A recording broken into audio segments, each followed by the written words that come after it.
La sécurité sociale de l'alimentation a été pensée à partir de travaux de différents collectifs militants et de chercheurs. Mathieu Dalmet, membre d'ISF Agrista, a réalisé la conférence gesticulée De la fourche à la fourchette, non l'inverse.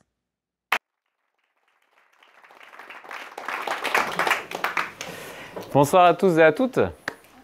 Le cadre est posé, vous l'avez vu. Merci à toutes celles et ceux qui ont contribué pour le lieu ici à La Porche et pour le Réveil Sonne et puis Réseau Salariat aussi, et qui permet de mettre en place cette conférence gesticulée ce soir où on va parler d'un objet politique extrêmement puissant.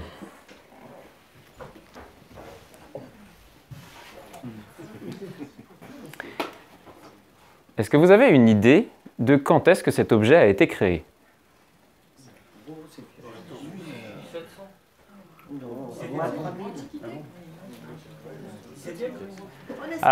Alors il y a du 17e Renaissance et puis du moins 3000 bien avant Antiquité. Ça dépend, on parle France ou on parle mondial? Alors, parlons France.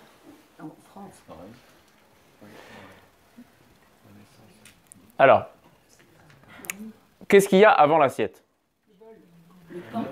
Le bol, mais on va surtout parler de l'écuelle. D'accord? L'écuelle, c'est quoi? C'est une sorte de gamelle, à peu près comme une assiette, mais avec des rebords un peu plus importants, qui permettait de manger dans différents matériaux. Il y en a eu en bois, puis après, il y en a eu en différents métaux. On mangeait dans des écuelles ou on mangeait sur des tranchoirs. Tranchoir, c'est quoi? C'est une tranche de pain qu'on pose sur la table, sur laquelle on pose sa nourriture, et puis on mange dessus, et souvent, on la partage avec celui qui est assis à table à côté de soi, qu'on appelle le copain. L'assiette, elle vient révolutionner tout ça. Et elle arrive au XVIIe siècle. Elle arrive au XVIIe siècle, mais concrètement, on a déjà un truc pour manger. Enfin, je veux dire, passer de l'écuelle à l'assiette, matériellement, ça change absolument rien. Pourquoi on crée un nouvel outil? Pourquoi on crée quelque chose qui s'appelle différemment?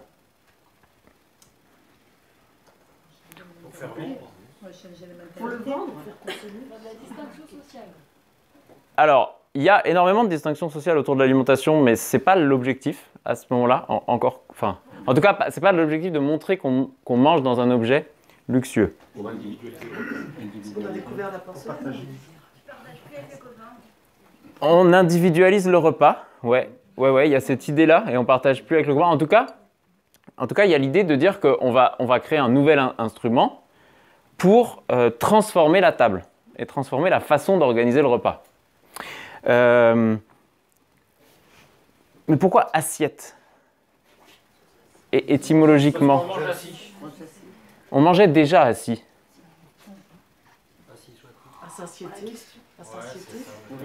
Ascétisme, pour limiter la quantité. Non, c'est bien la racine étymologique du fait de s'asseoir.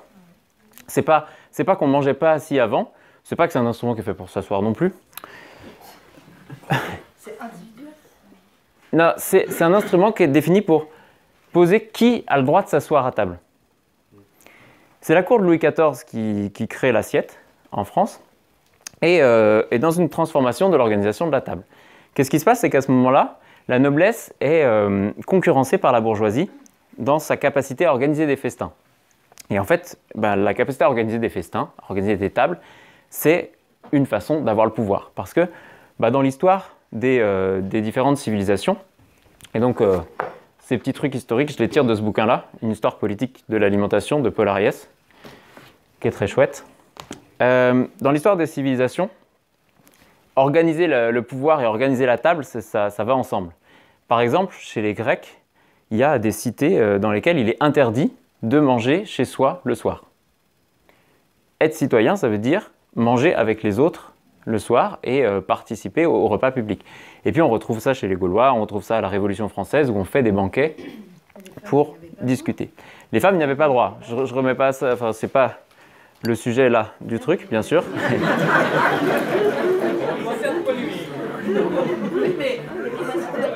Donc, elle mangeait où, elle? À la maison? Elle préparait le repas et puis elle mangeait en cuisine. Bon alors, petit point alimentation et féminisme. La fonction du bon repas parce que la politique s'organisait autour du repas, notamment. L'importance d'un bon repas pour la paix était un rôle des femmes, enfin, pris par les femmes, parce que c'est elles qui préparaient les repas, extrêmement conscientisé dans les différentes populations. Et l'importance de préparer un bon repas et le rôle que jouent les femmes dans la préparation du repas pour faire un repas le meilleur possible, pour faire en sorte que les gens mangent bien, soient heureux et aient envie de faire la paix ensemble et pas de faire la guerre. Dans toute l'organisation d'étape des Gaulois, même après chez les rois, c'est un rôle extrêmement important. Voilà, petite parenthèse. Mais sinon, non, là, chez les Grecs, c'est sûr qu'on parlait des hommes. Donc on a cette fonction-là qui s'organise. Et en fait, à l'époque de Louis XIV, la bourgeoisie est économiquement capable de rivaliser avec la noblesse de plus en plus pour organiser des repas, pour festoyer. Et réaction de la cour de Louis XIV qui va, au lieu d'organiser la table avec des plats au milieu et puis une pile d'écuelles que les gens viennent, se servent et puis s'assoient à table et prennent dans le plat pour servir et remplir leurs écuelles, ils vont dresser la table en disposant des assiettes et derrière chaque assiette, qui a le droit de s'asseoir et derrière le droit de s'asseoir, un titre de noblesse. Pour exclure la bourgeoisie de la table, pour exclure la bourgeoisie de la capacité à décider globalement de où on va en tant que société. Et du coup, cette assiette, voilà, je l'utilise dans cette conférence pour symboliser ce qu'on appelle la fonction politique de l'alimentation, c'est-à-dire en quoi le pouvoir de décider qui doit manger quoi a structuré et structure encore aujourd'hui nos sociétés dans beaucoup de façons de la vie courante et dans notre organisation aujourd'hui. Et moi, quand j'ai découvert ça, ça m'a donné envie de faire cette conférence gesticulée. J'ai découvert ça il y a 3 ans. Avant, je faisais un truc qui avait absolument rien à voir avec ça. J'étais agronome. Donc, je m'occupais et je le suis toujours d'ailleurs, je m'occupe de la production, de la transformation, de la distribution, de la commercialisation des produits agricoles, mais jamais je me suis intéressé à l'alimentation ou à l'assiette. En tout cas, ce n'était pas dans mon programme de formation. Pourtant, je me considérais comme agronome militant, comme ayant envie de changer vraiment mon monde professionnel. Il y a quand même plein de trucs à changer en agriculture, sur la façon de produire et sur l'organisation de l'économie agricole. Mais ce que j'ai compris il y a 3 ans en découvrant l'alimentation et sa fonction politique, ça m'a fait changer complètement de perspective sur mon métier. Et c'est ce que je vais vous raconter ce soir. Comment et pourquoi je suis aujourd'hui persuadé qu'on ne changera pas et on ne transformera pas l'agriculture sans mettre en place des politiques alimentaires. Autrement dit, on ne pourra pas voir un monde rural avec des oiseaux qui chantent et des fleurs qui poussent et puis des paysans qui vivent heureux et qui puissent vivre de leur production sans mettre en place des politiques de lutte contre la pauvreté qui permettent à tous d'avoir accès à une alimentation de qualité. Pour moi, c'est indissociable et c'est pour ça que je travaille aussi sur le projet de sécurité sociale de l'alimentation qui a été introduit tout à l'heure comme une façon de penser la mise en place de cet accès de tous à une alimentation de qualité et la mise en place d'une démocratie alimentaire. Je fais une conférence gesticulée pour parler de tout ça. Qu'est-ce que ça veut dire? Ça ne veut pas dire que je vais gesticuler dans tous les sens, un petit peu. Ça veut dire que je vais situer mon point de vue. Donc je vais mettre ici des choses qui sont de l'ordre plutôt de la conférence, des données scientifiques sur l'organisation du monde agricole et alimentaire. Et puis je vais vous expliquer, moi, quel est mon point de vue et d'où j'ai découvert ces choses-là et pourquoi je les ai comprises comme ça et comment je les ordonne, je les comprends et je les vois aujourd'hui. Et puis, ça veut dire aussi que ça se veut d'éducation populaire. Alors, il y a plein de façons de définir l'éducation populaire, mais celle qu'on retiendra au moins à minima, c'est que l'objectif, c'est de se comprendre. Donc, si jamais vous ne comprenez pas ce que je dis, et ça arrive souvent parce que j'ai tendance à partir dans mes abréviations ou autres et que j'oublie de désigler, vous n'êtes certainement pas le ou la seule, donc vous me faites signe et vous me posez la question. Mais ça veut dire aussi qu'on n'est peut-être pas d'accord. Et si on n'est pas d'accord, eh ben, on en discute à la fin et on a le temps pour voir toutes les différentes possibilités de transformer ce monde agricole, qui est un peu l'entrée de la problématique. Et dernière chose de ce que ça veut dire une conférence gesticulée, c'est qu'on a le droit d'avoir sur scène des outils qui nous rassurent.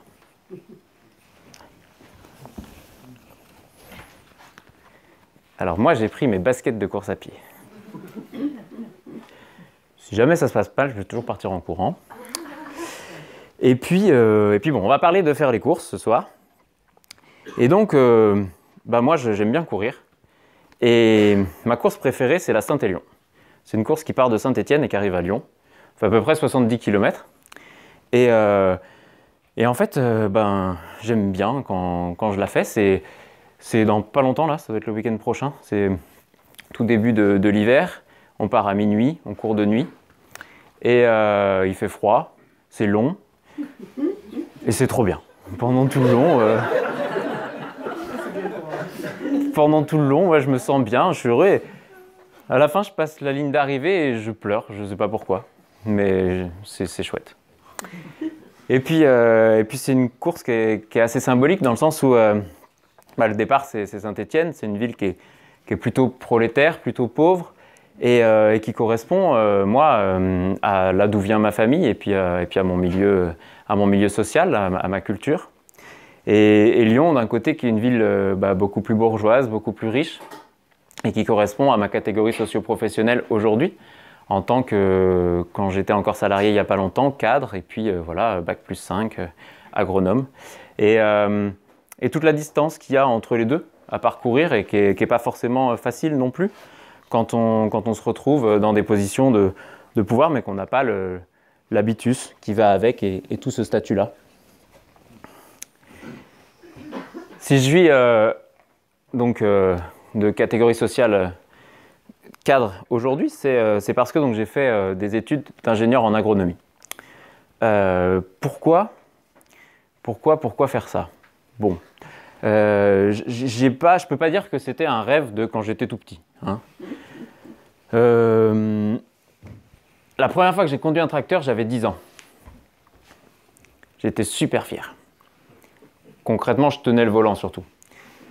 Mais voilà, c'était juste à côté de chez mes grands-parents, en Haute-Loire, et il y avait les foins à côté, les moissons. Et en fait, il y avait des petites bottes de paille, et c'est des petites bottes qu'on chargeait sur des chars. Et il fallait des adultes pour charger les bottes sur le char et pouvoir mettre un gosse qui tenait le volant et qui allait tout droit dans le champ. Et puis au bout du champ, il me faisait le demi-tour. Ça faisait une paire de bras en plus qui chargeait les bottes. Et puis voilà. J'ai grandi en contact avec ce milieu agricole, avec plutôt une image positive de ce que c'était, mais sans non plus que ça suscite une vocation ou autre. C'est plutôt que ça marchait bien à l'école, alors on ne me posait pas trop de questions sur ce que j'avais envie de faire. On me disait continue. Et puis, avec différents profs, différentes, trucs dans le monde ambiant, j'étais sensibilisé à des questions environnementales. Je me souviens notamment d'un discours qui m'avait beaucoup marqué, d'un travail que j'avais fait en classe de seconde sur le discours qui avait été lu par Jacques Chirac et écrit par Nicolas Hulot, Notre maison brûle et nous regardons ailleurs. Et cette envie de prendre... pour moi, une responsabilité de la transformation environnementale nécessaire si on ne voulait pas pourrir la planète, a fait que je me suis intéressé à la bio, a fait que je me suis retrouvé en classe prépa de bio, et puis je pensais partir à la fac là-dessus, et une prof m'a dit non, écoute, t'es là, profites-en, fais une école d'ingénieur, et puis si tu as envie de repartir à la fac après ou de faire prof, tu pourras toujours le faire, mais regardez. Bon, j'ai ouvert un bouquin, c'était Dialogue entre Nicolas Hulot et Pierre Rabhi, Graines de possible sur l'état du monde, et qui posait un peu deux enjeux, un, comment nourrir le monde, et deux, comment transformer la production agricole. Ça m'a plu. Je me suis dit, ouais, en fait, là c'est cool, maintenant je vais travailler dur en prépa, ça c'est des enjeux chouettes, pourquoi pas. Et donc je me suis retrouvé à rentrer en école d'agronomie à Montpellier en 2008, avec ces deux enjeux-là en tête. Comment nourrir le monde? La réponse, elle est assez simple. En 2008, quand moi je rentre en école d'agro, alors je me forme plutôt dans les milieux militants à côté que dans l'école, même si effectivement dans l'école j'apprends beaucoup de choses très intéressantes sur le système agro-industriel. Mais la réponse à comment nourrir le monde, elle est très simple, elle tient en deux mots.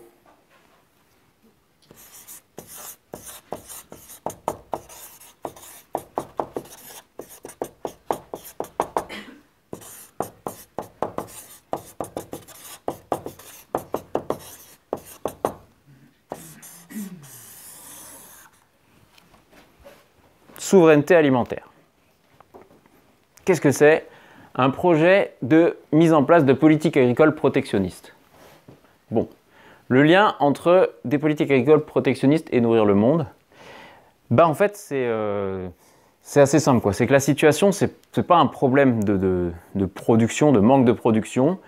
L'idée, d'après les chiffres de la FAO, hein, c'est qu'on est 1 milliard de personnes sur Terre à souffrir de la faim dans le monde.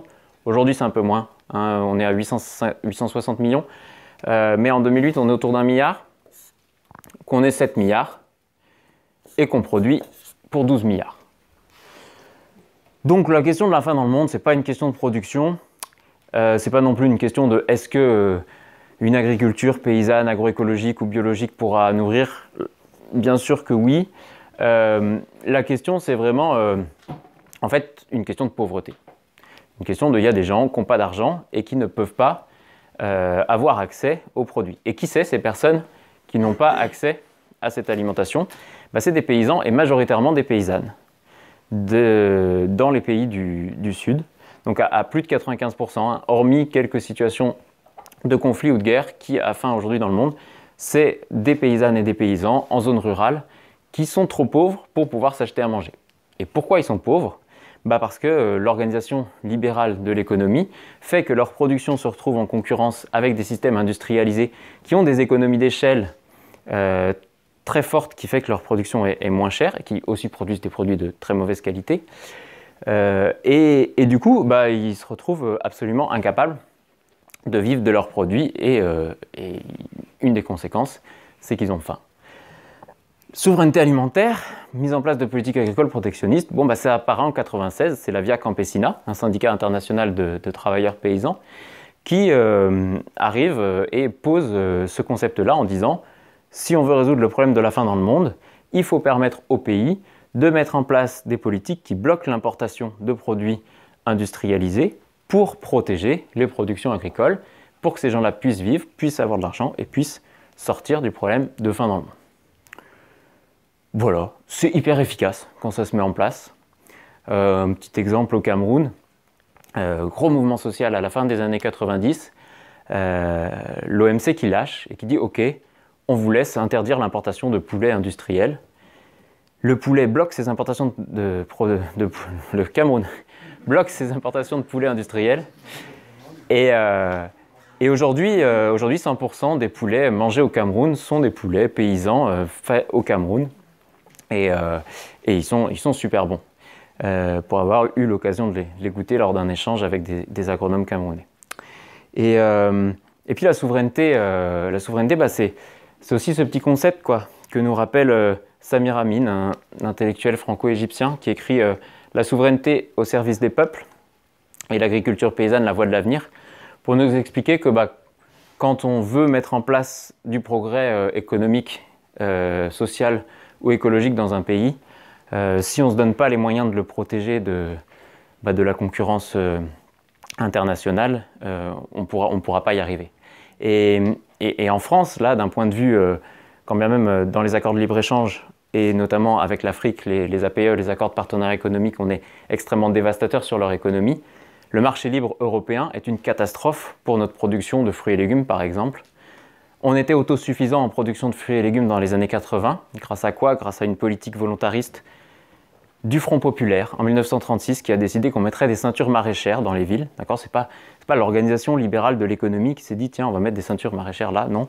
C'est une politique volontariste d'accès des ouvriers à des fruits et légumes de qualité qui a été mise en place en bloquant les baux et donc le foncier pour une cinquantaine d'années. Et en disant bah, il faut que voilà, l'augmentation de la population urbaine puisse avoir accès à une alimentation de qualité. Et ce truc-là, bah, qui dans les années 80, ces baux ne sont pas renouvelés, donc on se retrouve avec une urbanisation, une destruction de toutes ces zones-là. Et en plus de ça, l'entrée de l'Espagne dans l'Union européenne, qui vient aujourd'hui concurrencer notre production de fruits et légumes de façon extrêmement catastrophique, et la situation des producteurs maraîchers et arboriculteurs en France est très très difficile, avec aujourd'hui, en tout cas demain, d'ici 2 ans, moins de 50% des fruits et légumes consommés en France qui seront produits en France. On était autosuffisant il y a 30 ans, il y a 40 ans. Et on passera en dessous de 50% dans 1 ou 2 ans. Donc cette question de souveraineté alimentaire, bah ouais, elle est indispensable aujourd'hui pour transformer le monde agricole et pour lutter contre une forme de concurrence internationale sur les produits. Ok, et en plus ça permet de répondre à la faim dans le monde. Bon, parfait. J'adopte. Je milite aujourd'hui au sein d'un groupe qui s'appelle Agriculture et Souveraineté Alimentaire, un groupe d'ingénieurs. On est entre copains et on travaille sur toutes ces questions. Deuxième question, comment on transforme le monde agricole? Bon, déjà, qu'est-ce qu'il est le monde agricole aujourd'hui? On peut faire un petit schéma pour montrer un peu à quoi il ressemble.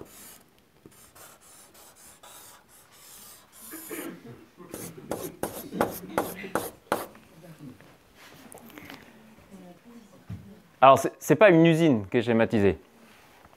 Pourquoi? Parce qu'une industrie agroalimentaire, je ne pense pas que ce soit le problème. Ce n'est pas le problème aujourd'hui du monde agricole, parce qu'il faut se poser la question de quel taux de mécanisation on a besoin, on a envie, et il y a plein d'économies d'échelle, de temps de travail à libérer, notamment sur la place des femmes, par exemple, sur la production alimentaire, pour se réapproprier une industrie, et en tout cas réfléchir à cette question de quel taux d'industrialisation de notre système alimentaire on a envie d'avoir. Par contre, ce que je schématise là, c'est le système agro-industriel. C'est en quoi les acteurs de la chaîne aujourd'hui font système et ont des conséquences catastrophiques sur l'ensemble du monde agricole. Je vais passer assez vite parce que c'est des choses que j'estime très connues, mais je prends juste le temps de définir convenablement ce qu'on entend par système agro-industriel, parce qu'on en parle souvent. Les chercheurs font une définition en 3 points. Premier point, c'est un système qui va viser à maximiser le profit des intermédiaires que sont la transformation et la distribution.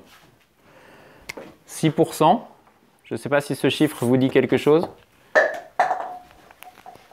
Le taux d'emploi des personnes handicapées dans les entreprises.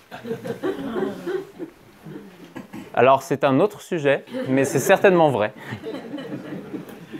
Je demande ce que c'est.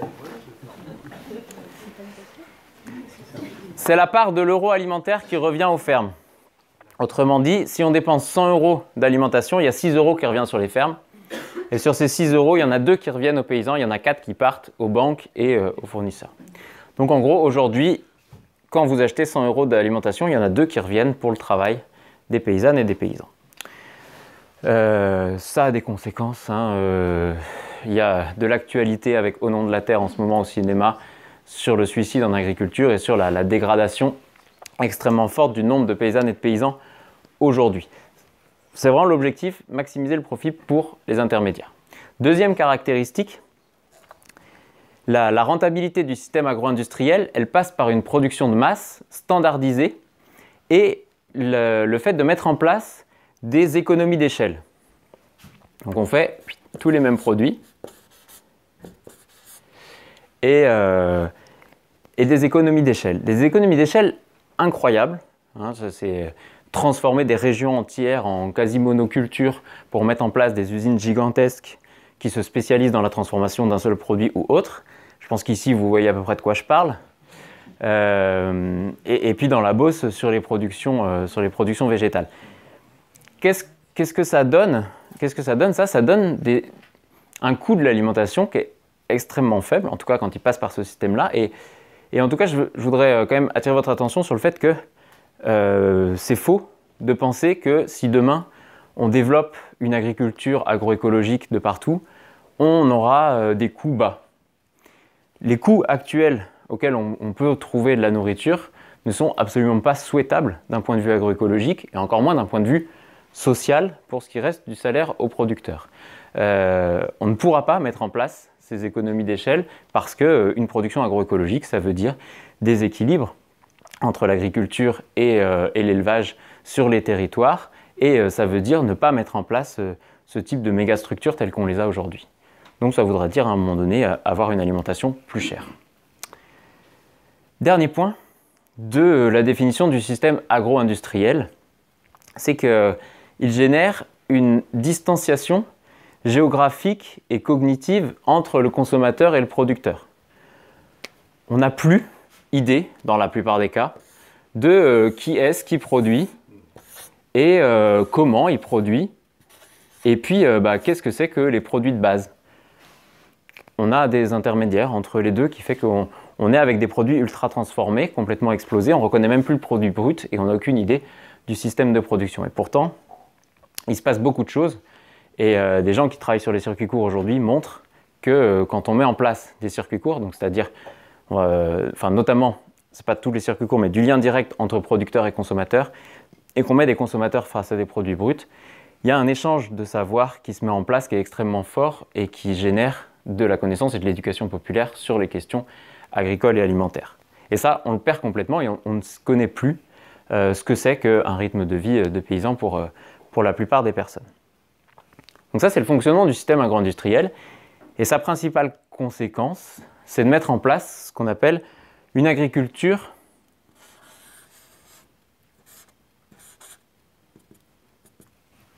minière. Il y a une petite fable qui résume ça. Peut-être que vous connaissez un truc qui dit si un homme a faim, donne-lui un poisson et il mangera un jour. Apprends-lui à pêcher et demain il n'y aura plus de poissons dans la rivière.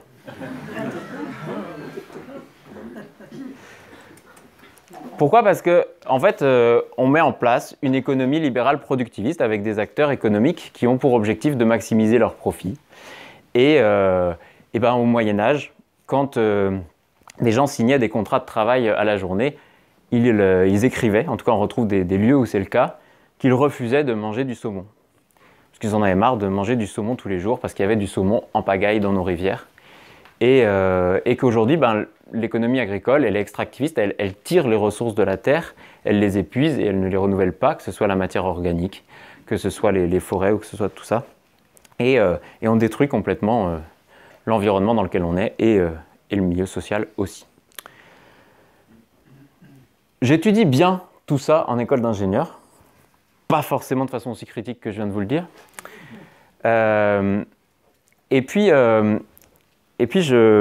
Moi, je bascule, quoi. Enfin, ça ne m'intéresse pas de travailler là-dedans. Alors pourquoi je ne sais pas. Comme je vous l'ai dit, j'étais plutôt sensible à des enjeux environnementaux dans ma scolarité. Après, je me suis dit peut-être que c'est à cause de mon grand-père, qui me disait tout le temps surtout, il ne faut jamais manger de purée mousseline. C'est pas très compliqué de faire de la purée. On prend des pommes de terre, on les fait cuire, on les écrase, on rajoute du beurre, on mélange, hop, c'est nickel. Mais on ne mange pas de purée mousseline. Puis il répétait ça souvent. Plus il avait bu, plus il répétait. Et du coup, il répétait ça vraiment souvent. Et peut-être que ça a joué. En tout cas, en CE2, je faisais un petit exercice d'éducation à l'alimentation où je devais, au départ des vacances, on nous avait donné un cahier, on devait revenir à la fin avec 3 jours pendant les 2 semaines de vacances où on avait écrit ce qu'on mangeait. Et moi, le premier jour, le midi, c'était purée jambon. Le deuxième jour, le midi, c'était purée jambon. Et le troisième jour, le midi, c'était purée jambon. C'était devenu le plat préféré de ma maman. Et du coup, j'en mangeais souvent. Bon, voilà, peut-être que ça a joué. Mais en tout cas, face à ça... Comment? Non. Non.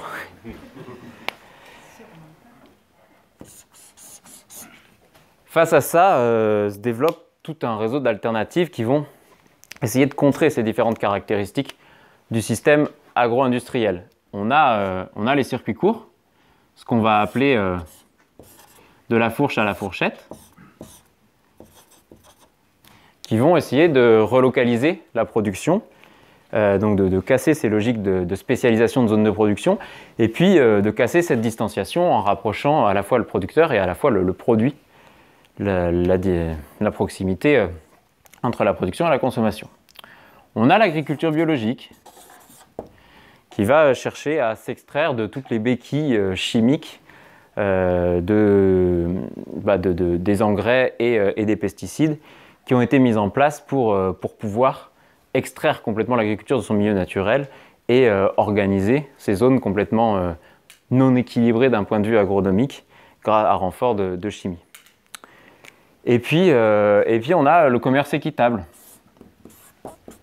qui va chercher à à assurer une rémunération du producteur réelle de son travail et pas juste la variable suivant le marché et s'attaquer à cette marge-là. Et on a toute cette production-là, alternative, qui se monte dans les années 2000 en France, que vous connaissez certainement. Les AMAP sont très connus, l'Association pour le maintien d'une agriculture paysanne, et autres. Pareil, je ne m'étale pas. Si jamais il y en a qui veulent un peu plus de détails, on pourra en discuter à la fin de la soirée. Et donc, voilà, face à ce constat qu'on va nommer de dualisation de l'agriculture,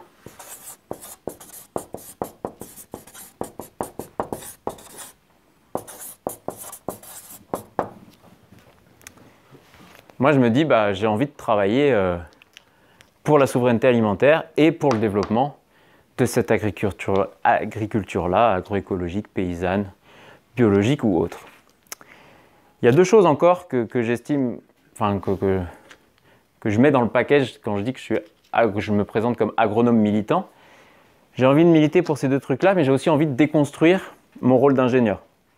Moi, je l'ai vraiment déconstruit dans le sens où j'ai refusé mon diplôme d'ingénieur, j'ai refusé le titre, j'ai refusé ce truc-là dirigé par le MEDEF qui définit ce que doivent être les cadres du système industriel et donc en agronomie du système agro-industriel et qui nous définit tous les standards et qui nous empêche de penser intérêt général dans nos formations, qui nous formate à être des cadres du système agro-industriel. Mais je ne détaille pas ça ce soir parce que j'ai fait une première conférence gesticulée là-dessus et ce n'est pas le sujet. Mais du coup, déconstruire ça, c'est se placer non pas comme cadre d'un système de production alternatif, mais comme animateur et comme accompagnateur des dynamiques et d'essayer de travailler une place d'égal à égal avec les paysannes et les paysans et les citoyens qui s'engagent. Et puis, je voulais dire quelque chose, mais je ne sais plus quoi. En tout cas, voilà, de travailler cette posture d'animateur, oui, c'est ça que je voulais dire, c'est que c'est beaucoup l'éducation populaire dans laquelle on a pu tirer, je dis on, mais c'est voilà, des réseaux d'agronomes, entre autres, pour lesquels je connais, qui travaillons à définir ce que c'est que les caractéristiques du métier d'agronome aujourd'hui pour travailler en lien avec les paysans. Il y a André Pochon qui avait écrit là-dessus, agronome et paysan, et puis moi je me suis beaucoup inspiré de Jean-Pierre Darré, Argument contre le racisme de l'intelligence, que je trouve extrêmement intéressant sur ces questions, de posture aussi. Et enfin, il y a une dernière chose, un quatrième point sur qu'est-ce que ça veut dire être agronome militant pour moi, c'est que j'ai compris qu'il y avait un outil pour changer le monde quand on était professionnel, qui s'appelle le syndicalisme. Étymologiquement, syndicare, parler ensemble. Bon, pour moi, c'est à peu près synonyme d'éducation populaire, restreint au champ du domaine professionnel. Donc c'est ce que je fais dans ce groupe d'ingénieurs sans frontières où on s'appelle Agriculture et Souveraineté Alimentaire, où on est entre pairs. Et on a compris que si on voulait avoir un point de vue un peu pertinent, il fallait se former tout au long de notre vie et échanger et partager nos points de vue. Et du coup, on met ça en place. Et on revendique que ça, c'est un travail syndical. C'est un travail syndical au sens de la deuxième besogne du syndicalisme, telle que définie par la Charte d'Amiens. La Charte d'Amiens, c'est quoi? C'est un des congrès fondateurs de la CGT en 1911, la Confédération Générale du Travail, un des principaux syndicats en France. Et du coup, ce texte, il dit, il y a deux choses à faire quand on fait du syndicalisme. Le premier, c'est se battre pour l'amélioration des conditions matérielles de travail des travailleurs. Mais si on fait que ça, on peut vite tomber dans du corporatisme. Et donc, ce n'est pas la seule chose à faire. Et le corporatisme, ça a plein de côtés extrêmement négatifs. Et la deuxième chose à faire, c'est de lutter pour transformer son monde professionnel au service de l'intérêt général. Et si on fait que ça, on a une ONG et on a parfois des positions antisociales extrêmement critiquables aussi. Et dire que le syndicalisme, c'est le couple des deux. Et donc moi, dans cette association, Ingénieurs sans frontières, on est plusieurs agronomes qui sommes syndiqués et qui travaillons sur la première besogne dans nos organisations respectives. Mais comme on est dans des syndicats différents, on se retrouve dans cette association sous cette idée de dire on réfléchit à comment on peut transformer notre monde agricole, et qui est pour nous l'univers professionnel. Et c'est dans ce cadre-là que je produis cette conférence et aussi que je travaille sur ce projet de sécurité sociale de l'alimentation. Et ça, je l'ai compris donc en école d'ingénieur, je me lance en me disant je suis agronome militant, je veux me former, je veux changer ma posture et je veux militer pour une autre agriculture et pour un changement de politique agricole qui permette de nourrir tout le monde. Donc je me lance. Je me lance et je fais différents métiers. Je travaille un petit peu pour la recherche, un département en sciences pour action et le développement qui est un département de l'INRA très particulier qui permet de faire des très belles choses plutôt sous la méthodologie de la recherche-action. Je travaille pour une organisation de développement de l'agriculture biologique. Je travaille en tant qu'ouvrier agricole pour une exploitation viticole. Je fais une petite pause dans l'enseignement national pendant 1 an. Et puis j'arrive, il y a 5 ans, à la Confédération paysanne nationale en tant qu'animateur technique. Ça veut dire quoi? Ça veut dire en gros l'équivalent d'attaché parlementaire, mais pour des élus syndicaux. Donc pour des élus syndicaux paysans qui défendent une agriculture paysanne, globalement tout ce qu'on va retrouver là, et puis la défense des travailleurs qui la défendent. Et donc je vais être permanent dans la structure syndicale pendant 5 ans, et c'est là que je vais découvrir, il y a 3 ans, ces questions d'alimentation. Moi, ça me va très bien de bosser là-dedans, parce que le projet de la conf, c'est quand même de généraliser ça, de le transformer politiquement pour le généraliser, et moi, c'est ce que j'ai envie de faire. Et on est 7 en gros à faire le même métier que moi dans la Confédération paysanne au niveau national, et donc on a chacun des thèmes, et moi je m'occupe de tout ce qui est relocalisation de l'agriculture, donc c'est tout ce qui est circuit court, de l'agriculture biologique et de l'installation des jeunes en agriculture et toutes les politiques qui vont avec. Donc je m'occupe de ça, et donc j'arrive en 2015, et le contexte, c'est quoi? C'est que globalement, le discours porté au cours des années 2000 par notamment les réseaux de la Confédération paysanne ou de la transformation du monde agricole, de dire en fait c'est simple, si vous voulez vous en sortir aujourd'hui, il y a 2 solutions, c'est passer en circuit court ou passer en bio. Il est complètement en train de s'épuiser, ça ne fonctionne plus. Il y a de plus en plus de personnes qui sont en circuit court et qui ne s'en sortent pas, parce que en fait, il y a de plus en plus de personnes qui sont en circuit court, et donc il y a de plus en plus de possibilités pour les consommateurs d'aller trouver, et donc forcément les gens comparent, regardent les prix et tirent les prix vers le bas, et les gens, en fait les producteurs sont obligés de travailler d'autant plus, de baisser leurs prix, et en plus c'est extrêmement dur de faire 3 métiers avec production, transformation et vente, et globalement les marges, en tout cas que pouvait générer le fait de vendre en circuit court dans les années 2000, quand on est en 2015, c'est en train de baisser. Et on a des gens qui s'installent en pensant faire une AMAP et qui montent leur projet, leur truc, qui commencent à produire et qui se cassent complètement la gueule. C'est arrivé même pas très loin d'ici, dans les Côtes d'Armor, à plusieurs reprises, de maraîchers qui en fait n'ont pas du tout les consommateurs en face d'eux, prêts à venir acheter à un prix un peu plus élevé ou autre, ou en tout cas hors des sentiers battus de la grande distribution leurs produits.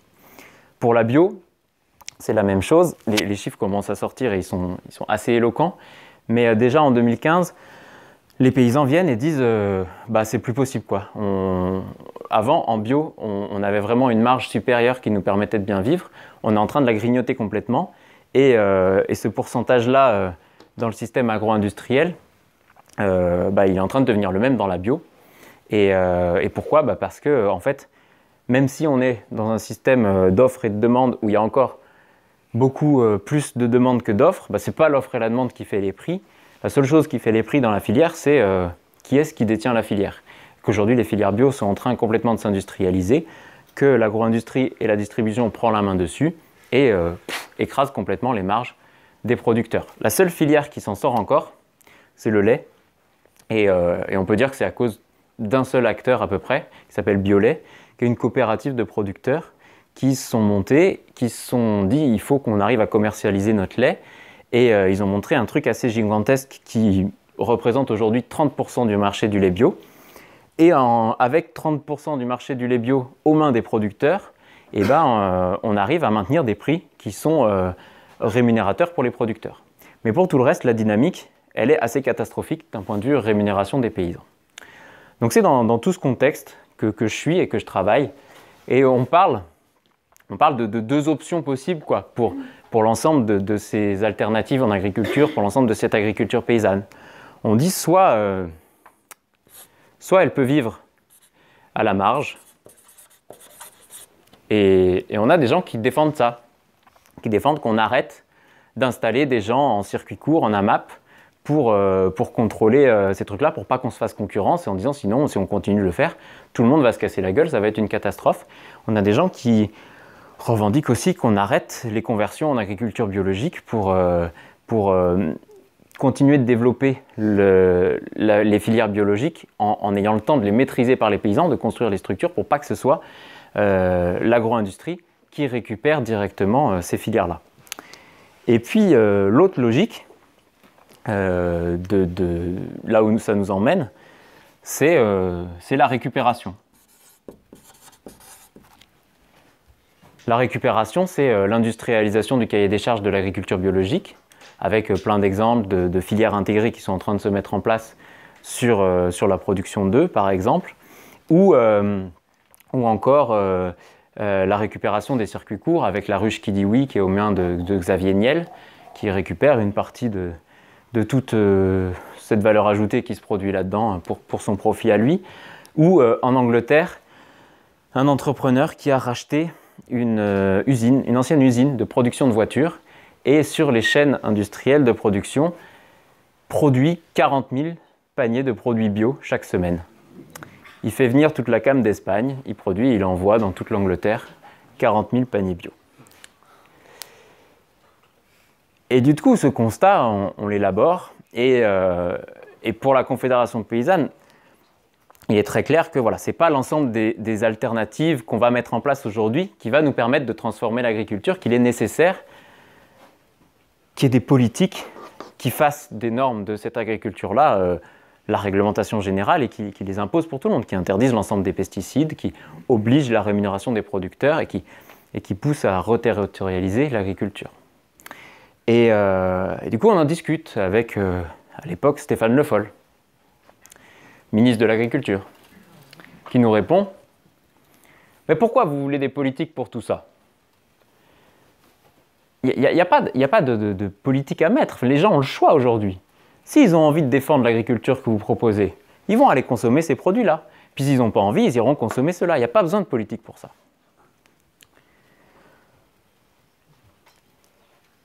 Et c'est là, pour répondre à Stéphane Le Foll un petit peu, qu'on va me dire « Mathieu, t'arrêtes tout et tu vas t'intéresser à l'alimentation. » Moi, je ne comprends pas. Je ne comprends pas et je ne vois pas du tout en quoi parler d'alimentation, ça va nous permettre de régler cette question-là. Cette question-là, c'est quoi ? C'est celle de penser que l'organisation libérale de l'agriculture, elle va permettre petit à petit de faire en sorte que tout ça grignote tout ceci. Non, ce qui est en train de se passer, c'est dans l'autre sens. Et ce projet de dualisation de l'agriculture, que non seulement il permet à Stéphane Le Foll et à l'ensemble des politiciens libéraux de refuser de mettre en place des politiques, mais c'est plus que ça, c'est un vrai projet, d'accord ? On retrouve ça dans les écrits d'Emmanuel Macron, quand il rédige le rapport pour Jacques Attali en 2008, où il dit l'avenir de l'agriculture, c'est 80% des gens chez Lidl, et puis 20% d'un arbre qui cache la forêt et qui permet de contenir tous ceux qui ont envie d'une transformation sociale sur l'agriculture en leur donnant des bons produits et en achetant la paix sociale par le fait qu'ils puissent aller consommer bio.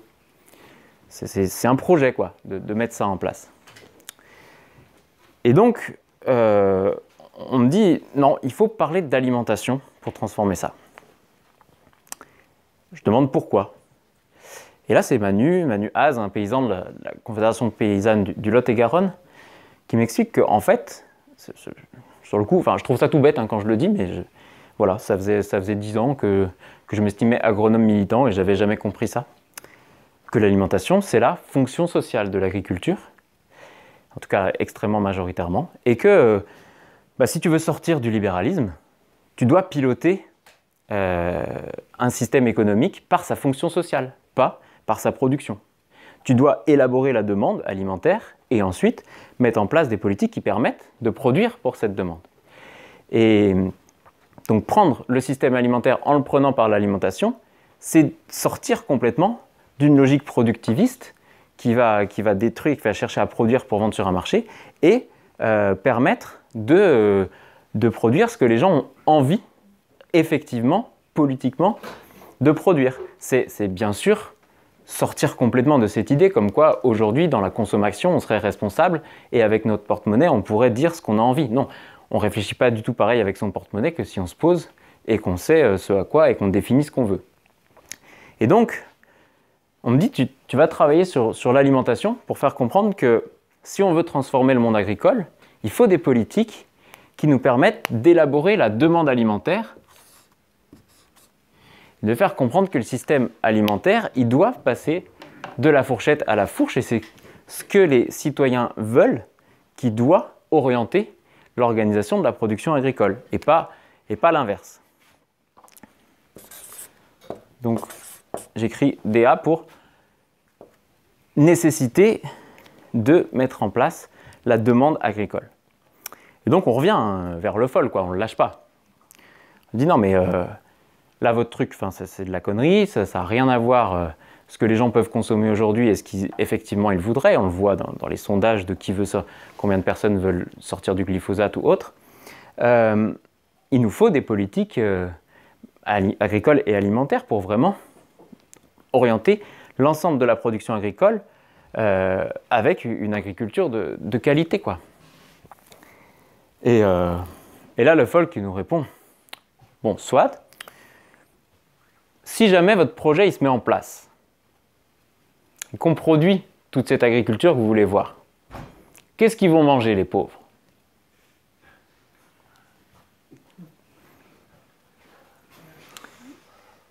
En fait, là, la conf, elle n'a pas de réponse. En 2016. Et le FOL, il pointe du doigt que toutes ces alternatives-là, elles ont quand même un coût. Et que tout le monde n'y aura pas accès. Du coup, on a regardé un petit peu ce qui se passait du point de vue de l'alimentation. Ce qu'il dit le FOL, c'est qu'il y a aussi une dualisation du modèle alimentaire et qu'il y a tout un secteur des gens qui aujourd'hui sont dépendants économiquement de cette production-là. Et donc, moi qui travaille sur l'alimentation, on me demande de regarder un petit peu ce qu'il en est. Et là, ça fait peur. Ça fait peur, je me rends compte qu'aujourd'hui, les études officielles de l'État dénoncent que 22% des foyers sont en situation d'insécurité alimentaire aujourd'hui en France. Ce sont des gens qui n'ont pas assez ou pas bien à manger. Là, je me rends compte que tout mon univers militant sur le problème de la faim dans le monde, c'est juste la souveraineté alimentaire, il s'écroule en fait. Il s'écroule et que s'il n'y a pas des gens qui ont faim parce qu'ils sont nourris par ailleurs, en tout cas, ils sont extrêmement mal nourris et c'est plutôt une catastrophe pour 22% des foyers aujourd'hui, mais pour jusqu'à 40% de personnes qui sont extrêmement contraintes de toute façon dans leur budget et dépendantes de ces produits-là, hein, si on inclut tous les étudiants qui mangent des pâtes, ne serait-ce que pour pouvoir se faire un week-end sympa de temps en temps entre eux ou autre. Et donc la situation, elle est assez catastrophique. Et il y a une notion qui est extrêmement importante pour comprendre ce que c'est que l'alimentation aujourd'hui dans notre société.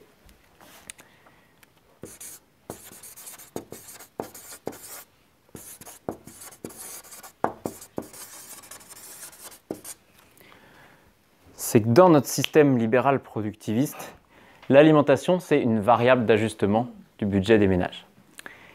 Ça, c'est une notion économique à la fois micro et à la fois macro. D'un point de vue micro, ça veut dire quoi? Ça veut dire que quand vous avez un budget extrêmement contraint, extrêmement restreint, et qu'il y a une dépense supplémentaire qui arrive, la seule chose sur laquelle vous pouvez rogner, c'est l'alimentation. Ce n'est pas le loyer, ce n'est pas la dépense d'électricité, ce n'est pas le gasoil que vous mettez dans la voiture, c'est l'alimentation. Il y a un excellent rapport d'ATD Quart Monde, Se nourrir quand on est pauvre, qui détaille ça parfaitement et qui explique comment les gens, à partir de la dernière semaine ou parfois de la moitié du mois, commencent à sauter un repas ou deux ou à ne plus manger du tout parce que c'est le seul moyen qu'ils ont de finir le mois par rapport à des dépenses qui sont contraintes. D'un point de vue macroéconomique, si on regarde l'évolution du budget des Français sur les 50 dernières années, il y a tout qui stagne. Les transports, les loisirs, Mais il y a deux choses qui évoluent différemment. Il y en a une qui passe de 30 à 20%, c'est l'alimentation. Et il y en a une qui passe de 20 à 30%, c'est les loyers. Et en fait, qu'est-ce qui se passe? C'est qu'on a déplacé toute une partie de ce qu'on mettait sur l'alimentation sur les loyers, qui a un rendement capitalistique beaucoup plus important. Et on récupère le fruit du travail des travailleurs via les loyers, beaucoup plus facilement que par l'alimentation, même si le système industriel s'en sort très bien. Et donc on cherche constamment à grignoter la part que chacun va mettre dans son alimentation, de la diminuer la plus possible. On cherche, je parle du système économique en général, et ça c'est un truc qu'on retrouve dans l'histoire des civilisations. Les interdits alimentaires par exemple, et notamment l'interdit de viande, a toujours été utilisé par le pouvoir dominant pour chercher à minimiser le coût de renouvellement des travailleurs. Parce que ça coûtait plus cher à un moment donné, en tout cas ça coûtait plus de terre, on va pas dire plus cher, mais plus de terre si les gens voulaient avoir de la viande, et donc de passer tout le monde à des alimentations sans viande, ça permettait d'avoir des travailleurs qui coûtent moins cher et de devenir plus puissants ou autre. Chercher à contrôler le budget des travailleurs, ça passe par là, et c'est l'alimentation qui en pâtit.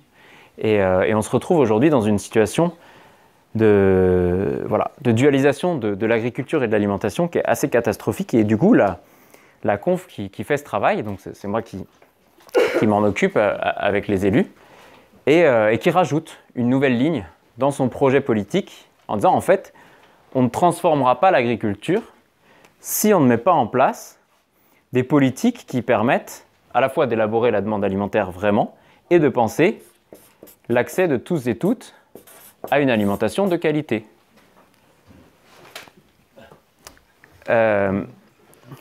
Oui, ça fait attaque.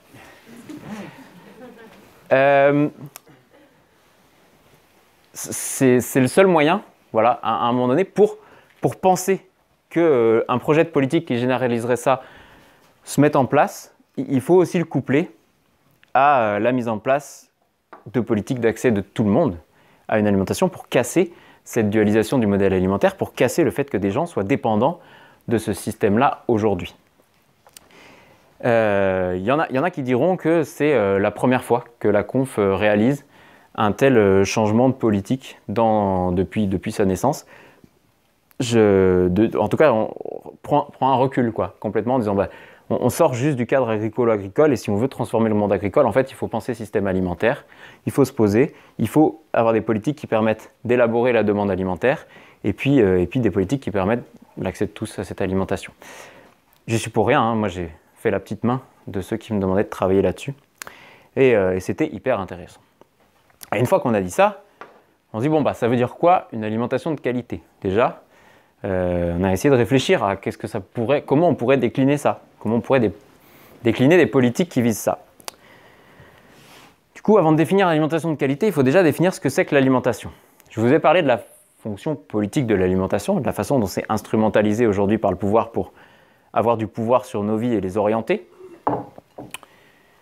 Mais il y a la recherche définit aujourd'hui 4 fonctions de l'alimentation, donc parle d'un point de vue individuel.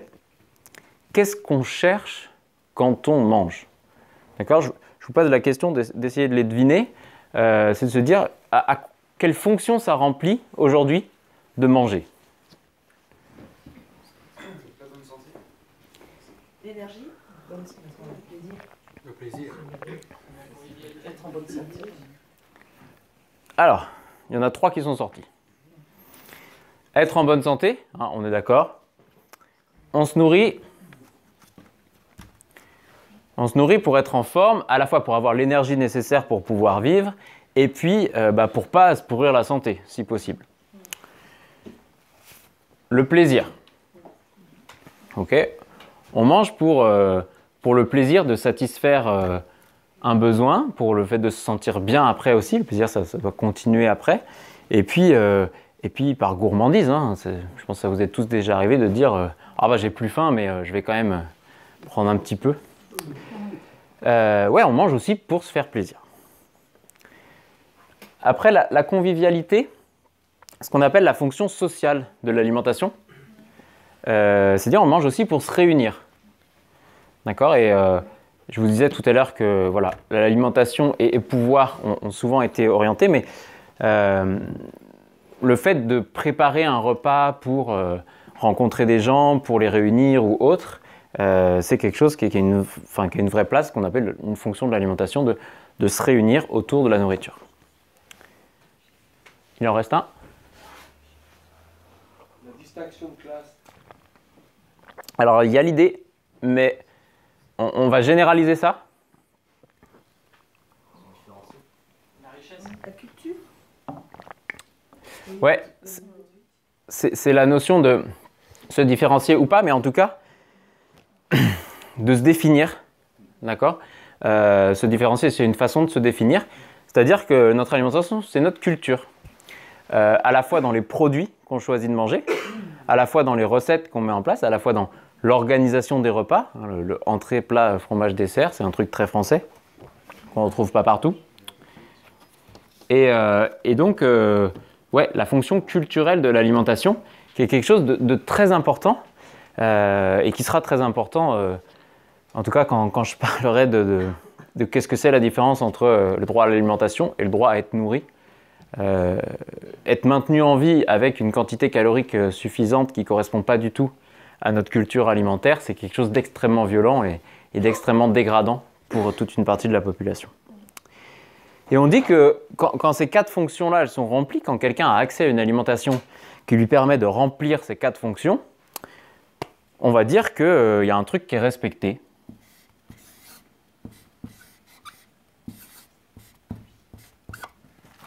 C'est le droit à l'alimentation, tout simplement, tel qu'il est reconnu comme droit de l'homme, et tel qu'il est aujourd'hui plus respecté et mis en place dans les pays du Sud que dans les pays du Nord. Pourquoi ? Notamment parce que les pays du Nord ont des systèmes agro-industriels beaucoup plus présents et puissants qui déstructurent plus l'alimentation que dans les pays du Sud. Du coup, voilà, ça c'est ce qu'on appelle le droit à l'alimentation. Et aujourd'hui, cette dualisation des systèmes alimentaires, elle pose extrêmement question du point de vue du droit à l'alimentation. Déjà parce que ça permet de mettre en place une distinction de classe très très forte. Ça pose vraiment question d'avoir les gens qui peuvent dire non mais moi écoute je suis écolo, responsable, je consomme ce qu'il faut et moi je suis ce qu'il faut faire pour la planète, et puis à côté des gens qui n'ont pas le choix de manger ce qu'on leur donne et qu'on va pointer du doigt parce qu'ils ne consomment pas ce qu'il faudrait. Ça c'est quelque chose de très dangereux et donc l'alimentation, ça a été dit, c'est un instrument de distinction sociale. C'est très fort, hein, c'est très puissant. Manger ensemble, je le disais au début chez les Grecs, c'est faire société ensemble. Ne plus manger ensemble, et plus les sociétés vont distinguer l'alimentation des riches et l'alimentation des pauvres, et plus on naturalise le fait qu'il y ait des classes sociales différentes et qu'on estime normal qu'on ne soit pas égaux, en fait, parce qu'on ne mange pas pareil. Et il y a un outil qui est hyper fort pour ça, c'est la haute gastronomie. J'ai eu la chance une fois d'être invité dans un restaurant 3 étoiles au Michelin. Peut-être que ça est arrivé à certains d'entre vous. J'étais chez Marcon. La place du R est importante. C'est en Haute-Loire. Et bref, c'est basé sur le champignon. Et à un moment donné, je me retrouve avec une belle assiette et une grosse cloche dessus. On est 13 à table, on a tous la même cloche, et tous les serveurs qui viennent, et Marcon qui vient aussi, et hop, qui nous enlèvent tous la cloche en même temps, et là au milieu, un mini truc, un pot-au-feu de foie gras. Mais après, ça a continué pendant 5 heures comme ça. Je pensais être extrêmement mal à l'aise. Je me suis régalé. C'était génial. En tout cas, c'est une expérience très agréable. J'ai compris en sortant de là ceux qui disent qu'on ne fait pas la révolution le ventre vide, ils ont raison. Le ventre plein, pardon. On fait la sieste. On ne fait pas la révolution. Et ouais, en fait, tout le développement de la haute gastronomie, il sert complètement la distinction sociale et la naturalisation d'une société hiérarchisée, quoi.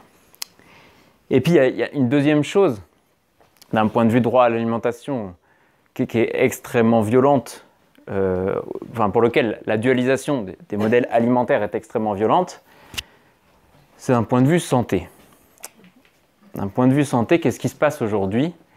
On ne peut pas dire, désolé, que c'est prouvé, d'accord? Ce sera prouvé dans 60 ans si, dès aujourd'hui, on se mettait à mettre en place les protocoles de recherche scientifique pour le permettre de le prouver. Ce qui n'est pas le cas.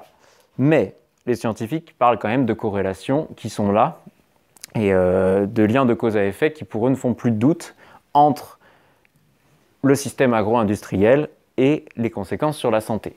Il y a deux caractéristiques qui sont particulièrement étudiées. Le fait de manger bio ou pas, parce que c'est assez facile à étudier déjà, parce que c'est un label, c'est organisé ou autre. Et donc le fait d'avoir des restes de produits de synthèse et ainsi de suite dans l'organisme. Et puis le fait de manger des aliments ultra transformés, complètement explosés et recompositionnés dans le système agro-industriel. Ce que montre la recherche, c'est qu'aujourd'hui, il parle de liens de cause qui sont clairement établis sur 4 types de maladies différents. Tout ce qui va être obésité et surpoids. Et là, Denis Léron, qui est chercheur à l'INSERM, qui nous avait expliqué, quand on faisait ce travail sur l'alimentation avec la conf, que toutes choses égales par ailleurs, rythme de vie, niveau de vie et ainsi de suite, entre deux familles différentes, l'une qui mange à plus de 80% de produits bio et l'autre qui en mange moins de 20%, c'est plus 30% de risque d'obésité chez ceux qui ne mangent pas de produits bio. Juste à cause de la nature intrinsèque de ce qu'ils mangent. Pourquoi? Parce que globalement, en fait, ce n'est pas lié vraiment à la bio, mais c'est lié au fait qu'en bio, on utilise d'autres semences et la qualité de la semence va générer un rapport entre le nombre de calories et le nombre de micro-éléments différents. Et du coup, en bio, on va aller plutôt vers des semences qui ne valorisent pas les intrants chimiques, donc qui ne produisent pas beaucoup de calories. Du coup, un rapport calories-nutriments qui est plus intéressant et qui nourrit mieux. Et puis, deuxième raison, c'est qu'il y a moins de résidus de pesticides. Et en fait, ces résidus-là de pesticides, ils stressent l'estomac et l'œsophage. Et la digestion se fait moins bien. Et du coup, les intestins captent des molécules beaucoup plus grosses. Et à partir de là, stockent plus facilement et fatiguent l'organisme. Et stockent plus et génèrent des risques d'obésité ou de surpoids. Première chose. Deuxième chose, sur les maladies cardiovasculaires. Troisième chose, sur les maladies auto-immunes et principalement le diabète. Et quatrième chose, sur les questions de cancer. Aujourd'hui, accepter, pour moi, ce qu'a dit Stéphane Le Foll, qu'il est normal que le système agro-industriel est là pour nourrir les pauvres, c'est absolument inadmissible. Et se battre pour dépasser ça, à la fois d'un point de vue ce que ça veut dire dans la hiérarchie de la société et à la fois d'un point de vue sanitaire, il me semble que c'est extrêmement important. Pour moi, ces questions d'alimentation et de santé, c'est aussi assez compliqué. Je suis intolérant au gluten et au lactose depuis une dizaine d'années. Le gluten, ça va me faire des grosses brûlures d'estomac et du psoriasis un peu de partout et ça va me rendre très irritable. Le lactose, ça va me défoncer les intestins et ça peut aller jusqu'à des crises d'urticaire géantes. Quand on a ça, on apprend à cuisiner différemment, à faire autre chose, à essayer de se passer de ces produits-là, même s'ils sont bien courants. C'est pas trop compliqué. On apprend à se passer un peu de certains plaisirs alimentaires. Bon, ok. Mais le plus pénible, c'est vraiment d'un point de vue social, quoi. On a l'impression soit de devoir s'exclure des autres, soit de faire chier le monde à devoir demander un régime spécifique ou autre. C'est assez pénible. Du coup, je cherche beaucoup comment me sortir de ça et qu'est-ce qui pourrait faire ou expliquer que j'ai tout ça. J'ai trouvé un truc qui marche vachement bien pour moi, c'est le jeûne. Quand je mange pas, j'ai pas de problème alimentaire.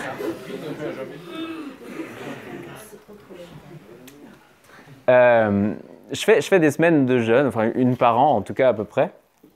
Et on rogne sur la fonction plaisir, on laisse la culture de côté, on se met entre copains et puis bon, quand on sort d'une semaine de jeûne, on se rend compte aussi qu'on ne fera pas non plus la révolution le ventre vide. faut quand même manger un peu. Mais au-delà de ça, j'essaye de faire un jeûne intermittent de 16 heures par jour. Donc en gros, ne pas manger entre 21h et 13h le lendemain. Et ça me fait une pause de mon système digestif et ça me permet d'aller mieux. Et en faisant un régime strict sans gluten et sans lactose quand je suis tout seul chez moi ou autre, et en faisant ça chaque jour, eh ben, je peux aujourd'hui me permettre des écarts et ne pas avoir à imposer un régime alimentaire différent. Et moi, ça me permet en tout cas de me sentir beaucoup plus à l'aise et intégré en société et ça marche bien. Et un truc qui est assez drôle aussi dans le jeûne, un bouquin que j'ai lu qui nous dit qu'aujourd'hui, à peu près 50 à 66% de ce qu'on mange, c'est en trop par rapport à la fonction santé. Donc ça nous fatigue, c'est pas bon, c'est néfaste pour notre organisme. Que ce qu'on mange par contre, ça vise, on mange ce truc-là en trop, qui n'est pas bon pour notre santé parce que ça vise à répondre à un plaisir à court terme, notamment l'appétence de gras, de sel ou de sucre, mais que ce plaisir à court terme qu'on a par l'alimentation, c'est en fait un mécanisme de compensation d'autres choses qu'on va mettre en place et qu'on en est complètement dépendant. C'est très très difficile de diminuer sa quantité de nourriture. Et du coup, quand on regarde ces 4 caractéristiques, de dire quelque chose qui est en trop néfaste pour son corps, mais qui nous apporte un plaisir à court terme dont on est dépendant, y en a qui appellent ça de la drogue. Alors, j'ai rien contre les drogues, hein, mais je trouve ça intéressant de comprendre ce qui se passe aujourd'hui quand on mange, en tout cas de se poser la question et de l'analyser avec ce prisme-là, et surtout de comprendre ce que c'est aujourd'hui que l'alimentation des personnes les plus défavorisées. L'alimentation des personnes les plus défavorisées, c'est quoi? C'est des personnes qui n'ont pas d'accès à des plaisirs dans la société, en tout cas qui ne peuvent pas se payer de loisirs, qui ne peuvent pas se payer de vacances. On a une pression, une injonction sociale à partir en vacances, à raconter ses vacances ou autre, et donc c'est très difficile, et le seul plaisir qu'il leur reste, c'est le plaisir alimentaire, et notamment parce que même quand on ne peut pas mettre en place un budget vacances ou autre, il va nous rester 50 centimes ou 1 euro dans la poche pour payer quelque chose, une barre chocolatée ou autre, qui va faire plaisir et à son enfant ou à soi-même ou autre. Et le fait d'avoir aujourd'hui les populations les plus défavorisées qui sont extrêmement vulnérables face au système agro-industriel, ce n'est pas du tout un problème d'éducation. Hein, les études le montrent que non, les gens, peu importe leur classe sociale, savent ce que c'est que bien manger. Mais effectivement, un problème de à quel point l'alimentation devient le seul moyen d'avoir accès à un plaisir qui nous sauve. C'est un problème de pauvreté de façon générale. Et la dépendance à ces produits-là est extrêmement catastrophique. La seule comparaison qu'on donne à l'industrie du sucre aujourd'hui, c'est l'industrie du tabac il y a 40 ans. C'est les mêmes mécanismes d'essayer de mettre du sucre de partout, sans forcément le dire, pour rendre les gens dépendants, et de produire des contre-études pour dire que le sucre, c'est pas si grave pour la santé, alors qu'il y a tout un panel de la recherche qui, là, pour le coup, montre que l'impact du sucre, et c'est notamment ça dans l'alimentation ultra transformée, la présence de sucre est catastrophique pour la santé. Et ils sont vraiment dans une logique de rendre les gens dépendants à ces produits-là et d'avoir un plaisir court terme, immédiat, qui se produit par là. Je peux pas faire non plus, je peux pas passer mon temps à jeûner tout le temps. Du coup, j'ai trouvé un autre truc qui m'aide à bien manger et à aller bien. C'est de courir. Ouais, parce qu'en fait, quand je cours, en tout cas sur la course à pied d'endurance de longue distance, il se passe à peu près la même chose que quand je jeûne. C'est-à-dire que je suis plus dans un mécanisme où je me nourris de ce que j'ai mangé, mais mon corps récupère de l'énergie qui est stockée dans l'organisme et la remet en place. Et en fait, ça brûle un peu tout ce qu'il y a en trop. Et ça m'aide aussi à jeûner, à améliorer, d'apprendre au corps à savoir, il faut y aller petit à petit, mais après on arrive de mieux en mieux à réutiliser cette énergie-là et ça permet de courir longtemps. Et donc ces baskets-là, ce qui est intéressant, c'est pas qu'il y ait des orteils comme ça, c'est juste rigolo. Ce qui est intéressant, c'est qu'il n'y a pas de talon. C'est vrai que vous avez juste une petite protection du pied au cas où il y a des pierres ou autre, mais il n'y a pas d'amorti. Et donc quand vous courez avec ça, en fait, c'est comme si vous couriez pieds nus. Bon, courir pieds nus, l'humanité sait faire. Elle a fait ça pendant des milliers et des millions d'années. En 1956, aux Jeux Olympiques de Rome, premier médaillé africain de l'histoire des Jeux Olympiques, un Éthiopien à Rome, symboliquement c'est intéressant, et il gagne le marathon de Rome en courant pieds nus. En fait, Nike, dans les années 70, a créé les talons compensés et a créé avec ça une industrie de la production de chaussures dont on nous rend dépendants en désapprenant à courir avec la course qui va être physiologique et en fait nous rend dépendants de changer chaque année de chaussures ou autre. Moi ça, sans faire de pub particulière, ça fait 4 ans que je les ai et que je cours 2 fois par semaine et que j'ai pas de soucis avec ces chaussures-là. Et du coup, l'alimentation, c'est un peu la même chose. Ça peut paraître très simple. On peut dire, ouais, c'est facile de manger, on prend sa fourchette et on mange. Mais si on ne veut pas devenir dépendant d'un système agroalimentaire qui nous oriente sur une surconsommation ou autre, ça demande quand même de vraiment se prendre en main et de vraiment construire le truc. Et bon, je vous donne un petit truc pour la course à pied si ça vous intéresse. Si vous voulez commencer à courir comme ça, il faut faire des petits pas vers l'avant et des grands pas vers l'arrière. C'est bon ? En gros, ça donne ça.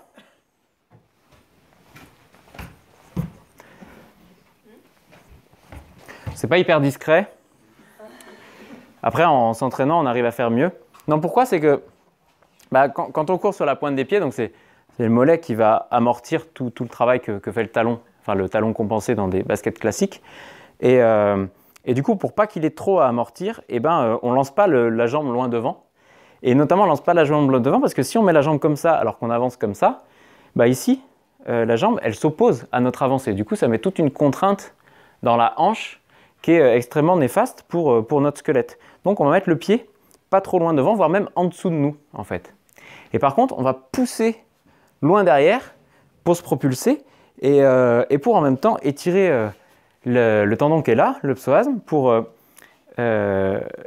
fait, c'est un muscle, un tendon qui est important pour la posture globale et qu'on a tendance à laisser trop tirer en étant assis tout le temps. Et donc, de pouvoir les tirer, c'est quelque chose qui fait du bien. Et du coup, c'est cette course-là qui est physiologique. Après, il y a plein d'autres trucs techniques. Et attention, si vous commencez à essayer de courir comme ça, la première fois, c'est pas plus de 10 minutes, sinon ça fait très très très mal au mollet.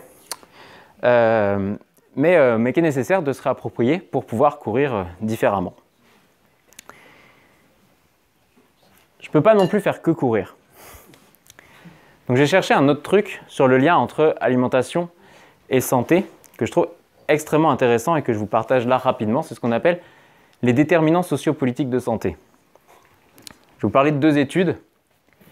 La première, c'est Laborie, qui explique que face à une agression, il y a 3 façons de s'en sortir. La première, c'est de fuir, partir en courant. La deuxième, c'est de se battre. Moi, c'est ce que j'essaye de faire en prenant des bouquins, en les lisant, en échangeant avec le copain pour comprendre et pour produire autre chose. Et puis la troisième, c'est de se terrer et d'attendre que ça passe. Et souvent, quand on fait ça, on se retrouve le nez dans son assiette et on mange un peu comme ça, sans oser regarder ce qui se passe autour. Et en fait, cette troisième façon de répondre à une agression, c'est un truc qui est extrêmement efficace à court terme. Et ce que montrent ces médecins, c'est qu'à long terme, ça génère un stress extrêmement violent sur l'organisme et c'est responsable de tout un tas de pathologies qu'on a un peu du mal à expliquer, de syndromes qu'on va être auto-immuns ou de fibromyalgie ou de choses comme ça, qui sont en fait des situations dans lesquelles les personnes sont en situation de stress qui n'est pas forcément vécu comme du stress ou être obligées d'accepter des choses qui ne leur conviennent pas du tout sans réussir à se battre ou à en faire quelque chose et qu'en fait le corps le prend et va mal. Et c'est particulièrement important sur la question de l'alimentation parce que en effet l'alimentation ça a quand même une question de lien social très fort pour nous, naturellement, et on s'est construit dans notre culture. Et du coup, sur l'alimentation, qui est quand même très fort par rapport à notre lien aux autres, c'est là que ça se traduit, quand on a un stress par rapport à une situation, et toute une grande partie des problèmes d'intolérance ou d'allergie alimentaire peut venir, en tout cas, de là, de situations qu'on voit comme stressant et qu'on peut pas. Et, moi, c'est aussi parlant parce que ma première crise d'urticaire que j'ai faite à cause du lait, c'était quand j'étais en école d'ingénieur et qu'on me demandait d'apprendre par cœur l'ensemble des colorants et des conservateurs du système agro-industriel. Et puis, la deuxième, c'était il y a 2 ans, quand j'étais donc au sein de la Confédération paysanne et que j'étais confronté à des situations de harcèlement moral et de harcèlement sexuel, et que en fait, on essayait de se battre et que ça marchait pas et qu'il n'y avait rien à faire. Et je me suis dit, peut-être que tant pis, il faut accepter ça. Et là, le corps qui s'exprime. Et du coup, après, finalement, j'ai pris la fuite et puis je suis passé à autre chose parce qu'il fallait, moi, que je m'en sorte. Mais le contexte, en tout cas, dans lequel on est, il influe quand même vraiment. Deuxième étude sur les déterminants sociopolitiques de santé, c'est Wilkinson et Pickett qui font des études pour montrer qui démontrent par leurs études, ils ne font pas leurs études pour montrer, la société joue sur la santé des populations. Et ça, je trouve ça intéressant parce que la première politique, peut-être que vous, alimentaire, qu'on met en place en France, c'est ce qu'on appelle le PNNS, le Programme National Nutrition Santé, manger 5 fruits et légumes par jour. Catastrophe, à la fois dans le message qui est véhiculé, à la fois dans la façon dont ça stigmatise une partie de la population, c'est complètement contre-productif parce que déjà les gens n'ont pas envie qu'on leur dise ce qu'ils doivent manger, et en plus ceux qui éventuellement essayent de le faire et qui n'ont pas beaucoup d'argent se mettent à acheter des fruits et légumes pas bio, et en fait c'est dans les fruits et légumes qu'il y a le plus de résidus de pesticides et se pourrissent la santé en fait en augmentant la part de fruits et légumes dans leur assiette. Et donc on voudrait nous dire aujourd'hui que c'est important de penser sa santé et l'alimentation par sa santé. Il y a d'autres façons de penser la santé. Eux, ce qu'ils ont montré, c'est que, je vais faire 2 petites courbes. Ici, c'est le taux de santé dans un pays en fonction du PIB. Ça donne ça. C'est-à-dire que y a toute une période où plus le pays est riche et plus il arrive à avoir un taux de santé correct. Et puis ensuite, à partir d'un certain taux de PIB, il n'y a plus aucun lien et la santé est globalement la même. En tout cas, il n'y a pas de lien entre la richesse et la santé d'une population. Et après, ils ont regardé ce qui se passe uniquement ici. Et donc, ils en arrivent à ça, avec ici toujours le taux de santé, mais ici, les inégalités dans le pays. Plus il y a d'inégalités dans une société, plus le taux de santé est bas. Et on est dans des sociétés qui ont déjà un certain PIB important. Donc, ce n'est pas du tout une question que plus il y a d'inégalités, plus il y a des gens qui manquent d'accès aux soins, et donc le taux de santé chute. Non, là on est dans des pays où tout le monde a globalement accès aux soins. Pourquoi la santé baisse? Parce qu'en fait, un système social inégalitaire génère du stress pour tout le monde.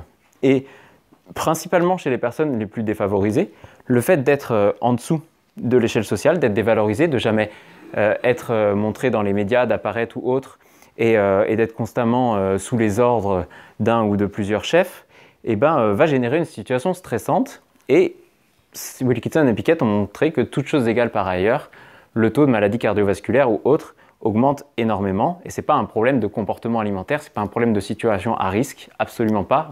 S'il y a une espérance de vie moins forte pour les ouvriers que pour les cadres, c'est avant tout un problème de perception et de valorisation de sa personne dans la société. Mais ça descend aussi parce que par rapport à un système plus égalitaire, les gens qui sont en haut de la pyramide se sentent plus stressés de pouvoir dégringoler. Et donc en fait c'est néfaste pour tout le monde, d'un point de vue santé, de mettre en place une organisation économique extrêmement inégalitaire. Ça, c'est Wilkinson et Pickett. C'était une petite parenthèse sur le côté alimentation et santé. Il y a des enjeux, mais pas que. Il y a aussi beaucoup d'autres choses sur les questions de santé.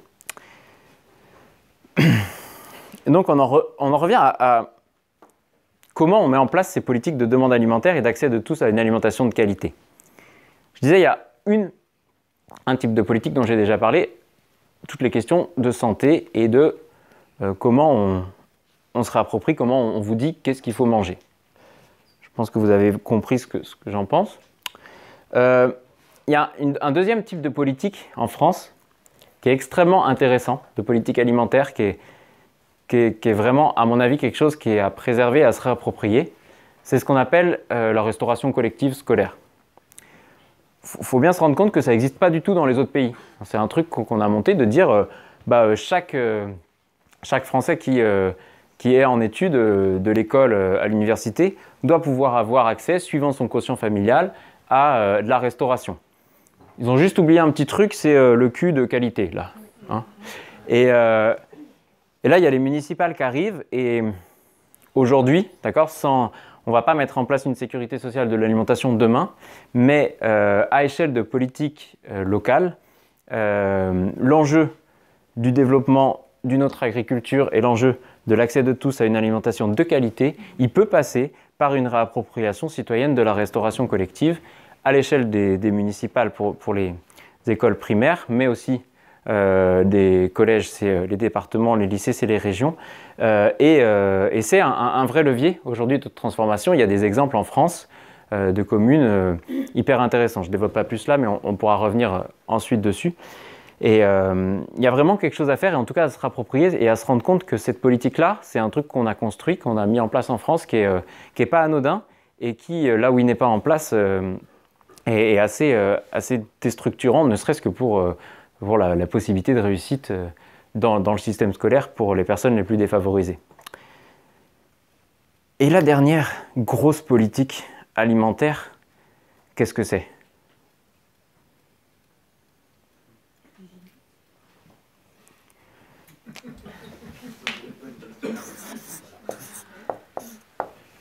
Une politique qui est soutenue par 92% des Français et des Françaises.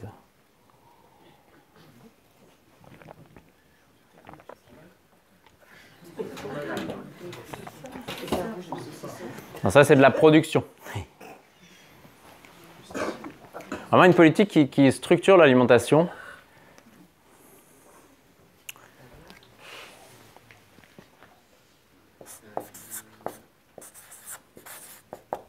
De au moins 5,5 millions de personnes aujourd'hui. 3 repas par jour ? Ça, 3 repas par jour, c'est de la culture qu'on a et qu'on entretient. C'est pas une politique publique. La pause du midi, c'est le contrat de travail qui dit comment on organise la journée. C'est pas une politique qui dit ce que les gens vont manger. Mais je fais juste un mini aparté sur la pause de midi. Ça reste une des caractéristiques du système français qui explique notamment qu'on résiste à l'obésité, même si on est dans un développement d'une épidémie d'obésité aujourd'hui en France, mais qu'on résiste mieux que les autres pays industrialisés, c'est la structuration des repas, et notamment la pause du midi. Et ça, c'est pas une politique, c'est une culture française, et ça s'est organisé comme ça. Moi, je vous demande une politique qui représente 1,5 milliard de budget annuel. La viande à tous les repas ? Non, ça c'est pas une politique. La sauce rapide ? C'est des acteurs économiques. L'aide alimentaire. L'aide alimentaire. 92% des Français soutiennent l'aide alimentaire et pensent que c'est une bonne chose. D'accord ? L'aide alimentaire, c'est 5,5 millions de personnes en 2018. D'accord ? C'était 2,5 millions en 2009. Entre-temps, il y a eu une crise économique, d'accord, mais la pauvreté n'a pas non plus doublé en France. Qu'est-ce que c'est que l'aide alimentaire ? Coluche, quand il crée ses Restos du Cœur, il est dans un truc de lutter contre l'urgence. Des personnes qui, l'hiver, doivent payer du chauffage pour se chauffer, du coup ont moins de sous pour payer l'alimentation, et dire bah, il y a du surplus, il y a du gaspillage, on va leur donner, comme ça ils pourront aussi manger, et puis on va mettre en place un plan pour qu'ils sortent de la pauvreté. Aujourd'hui, l'aide alimentaire, c'est plus du tout une question de répondre à une situation d'urgence. Et je vous lis. Comment ? C'est aussi l'aide sociale, enfin, c'est l'aide alimentaire. Alors, c'est tout le secteur du social. Hein, et j'ai le plus grand respect pour l'ensemble des bénévoles qui, en France, aujourd'hui, se battent pour qu'on ne meure plus de faim en France et qu'à défaut d'un droit à l'alimentation, on ait au moins un droit à être nourri qui soit mis en place. Mais je ne parle pas du tout de ça. Je ne parle pas de pourquoi les gens essayent de défendre l'aide alimentaire. Je parle de qu'est-ce que c'est aujourd'hui dans sa fonction politique dans la société. D'accord ? Et là, je vous lis le Pacte national de lutte contre le gaspillage alimentaire, loi de 2016. Je la lis, je la connais par cœur, mais je vous la lis pour pas que vous ayez l'impression que je caricature ce qui est écrit dans la loi. L'objectif du Pacte national de lutte contre le gaspillage alimentaire est de pérenniser et d'améliorer les dispositifs de dons aux associations d'aide alimentaire qui aident à éviter le gaspillage tout en fournissant de la nourriture aux personnes les plus démunies.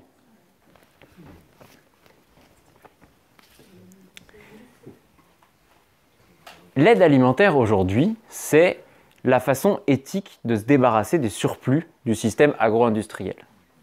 Pourquoi ? Parce que pour produire énormément, pour avoir ces économies d'échelle, le système est en surproduction constante pour maximiser ses produits. Et la surproduction, ça génère des surplus. Et dans l'histoire du développement de l'agriculture industrielle à partir de la mise en place de la PAC dans les années 60, les premiers surplus, c'était des surplus végétaux. On a créé des usines à animaux pour les écouler et pour développer la consommation de viande. Et puis quand ça a plus suffi, on a commencé à écouler ça sur les pays du Sud en leur balançant toute notre cam. Et puis maintenant que les pays du Sud ont commencé vraiment à dire bon, en fait ça nous déstructure trop, on a mis en place l'aide alimentaire. L'aide alimentaire comme filière d'écoulement des surplus. Sous couvert de dons, ce qui n'est pas du don parce que c'est défiscalisé, c'est assurer l'achat à moindre prix des surplus de l'industrialisation et des grandes surfaces pour une population qui est complètement captive et qui ne peut pas manger autre chose. Et c'est un projet politique de continuer à développer ça, à faire en sorte que de 5,5 millions, on passe demain à 8 millions, puis à 12 ou 15 millions de personnes qui n'ont absolument pas le choix de leur alimentation, qui sont contraintes de récupérer les surplus du système agro-industriel sans qu'on puisse rien leur dire. La violence alimentaire qui se met en place dans ce système-là, c'est quelque chose d'extrêmement fort. C'est des gens qui n'ont absolument pas leur mot à dire sur est-ce que ça leur correspond d'un point de vue culturel. D'un point de vue plaisir, j'en parle pas vu la majorité des produits qui sont à l'intérieur. Et puis d'un point de vue social, c'est extrêmement excluant parce que personne n'ose se ramener chez des gens avec des produits qu'il a reçus à l'aide alimentaire ou autre. C'est une façon d'augmenter la précarité de façon beaucoup plus grande chez les personnes. Le non-recours à l'aide alimentaire est aussi très fort. Et il y a des personnes qui meurent de faim aujourd'hui en France, qui sont dans une forme de non-recours à l'aide alimentaire parce qu'elles ne veulent plus avoir recours à ça. Parce que le fait de devoir montrer patte blanche, le fait que le droit à l'alimentation n'est pas quelque chose d'institutionnalisé aujourd'hui et qu'on est obligé de montrer qu'effectivement on est pauvre, que ci, que ça, pour pouvoir avoir de quoi manger, c'est quelque chose qui est vécu comme extrêmement violent par les personnes.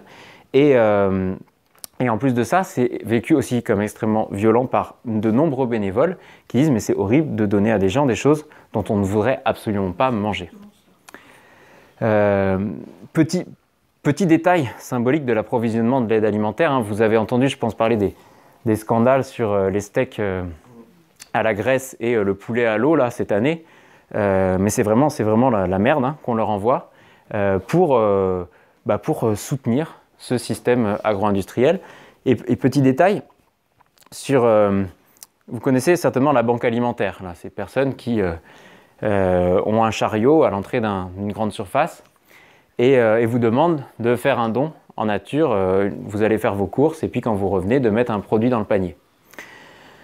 Bon, ça vous est peut-être arrivé déjà d'y aller et puis de vous dire « Oh tiens, c'est pas parce qu'ils sont pauvres qu'on va leur donner des pâtes ou du riz » et puis d'acheter un bout de saumon ou n'importe quoi. Puis de revenir et de le mettre dans le panier.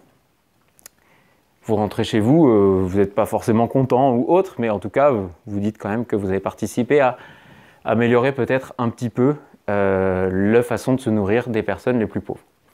Le magasin ferme et le chariot de l'aide alimentaire rentre dans le magasin et remet dans les rayons les produits qui sortent en fait des produits bas de gamme et à quantité équivalente récupère des produits bas de gamme du magasin.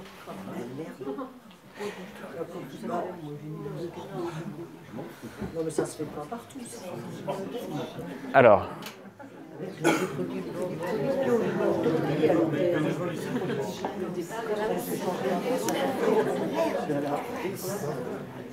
ça se fait pas forcément partout, mais c'est une pratique généralisée à la banque alimentaire qui s'en défend en disant que si jamais ils mettent en place des produits trop différents, ça va créer des injustices et des bagarres parmi les bénéficiaires. C'est quelque chose qui est assumé et mis en avant par la banque alimentaire dans ses pratiques. Mais en fait, ça montre bien à quel point, de toute façon, l'aide alimentaire aujourd'hui, c'est là pour écouler des surplus de production du système agro-industriel et pas du tout pour se poser la question de comment on nourrit des gens. Et le gaspillage, hein, c'est pas un problème. J'aime beaucoup cet article d'Hugo Raffi qui titrait « Les enfants qui meurent de faim dans le monde remercient le petit Pierre, 10 ans, d'avoir fini sa soupe. » Le problème, c'est pas le gaspillage. Le problème, c'est la surproduction. Et le problème, c'est comment, aujourd'hui, on empêche la surproduction et pas comment on gère le gaspillage qu'ils mettent en place parce qu'ils n'en ont rien à faire. Et si aujourd'hui l'aide alimentaire existe, c'est aussi parce que c'est éthiquement pas défendable de gaspiller ou de brûler, même si ça se fait un petit peu. Hein. Il y a pas longtemps, j'ai discuté avec un agriculteur bio qui... le problème de la pomme de terre, c'est que quand ça produit bien de partout. Et une année, il y en avait trop, ça ne se vendait pas. Il a mis 10 tonnes de pommes de terre bio au méthaniseur pour faire du méthane. Mais ça, c'est mal vu quand même. Donc de trouver une façon éthique de gérer la surproduction en la distribuant aux pauvres, c'est vraiment la finalité de l'aide alimentaire et tout ce que ça produit d'un point de vue inhumain et catastrophique doit, à mon avis, être profondément critiqué, tout en, je le redis, défendant profondément les personnes qui s'engagent pour essayer de faire en sorte qu'il y ait une autre aide alimentaire qui soit possible. Et dans je fais une petite aparté sur la suite, mais dans qu'est-ce qu'on fait aujourd'hui pour aller vers une sécurité sociale de l'alimentation, et il y a plein de gens qui le font aujourd'hui, plein, je ne sais pas, mais en tout cas il y a plusieurs projets qui se montent de personnes qui travaillent à essayer d'approvisionner différemment l'aide alimentaire. Ça casse pas tout le problème de la stigmatisation et de l'exclusion sociale qu'il y a avec l'aide alimentaire, mais travailler un petit peu avec les bénéficiaires sur qu'est-ce qu'ils ont envie de manger, leur faire rencontrer des producteurs, essayer d'alimenter directement en circuit court ce qui se passe, c'est des projets qui se mettent en place un petit peu aujourd'hui, qui se développent, qui sont extrêmement intéressants et qui sont nécessaires, hein, c'est bien ça le cœur de ma conférence, qui sont nécessaires à prendre en compte si on veut, à un moment donné, proposer une alternative au système agro-industriel. Si on ne s'attaque pas à la nourriture de ces personnes-là, on restera avec tout un vecteur de l'économie contraint à ce système et qui le soutient économiquement et qui lui donne une rentabilité. Dominique Paturel, qui est chercheuse sur ces questions à Montpellier, se fait bloquer complètement par la banque alimentaire quand elle travaille sur des projets d'approvisionnement en circuit court. C'est-à-dire que la banque alimentaire empêche et met la pression, face à des épiceries sociales ou solidaires ou autres, de ne pas s'approvisionner différemment que par les produits qu'ils distribuent eux. Ils disent, si vous cherchez vos fruits et légumes, parce que c'est souvent le plus simple à récupérer en circuit court, nous, on ne vous envoie plus le reste.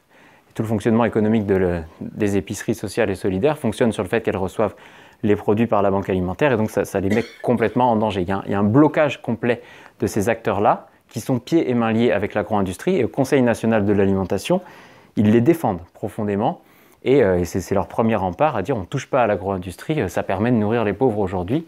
Et politiquement, ils défendent ça, la Banque alimentaire et les Restos du Cœur, vraiment tous les jours dans leur position politique.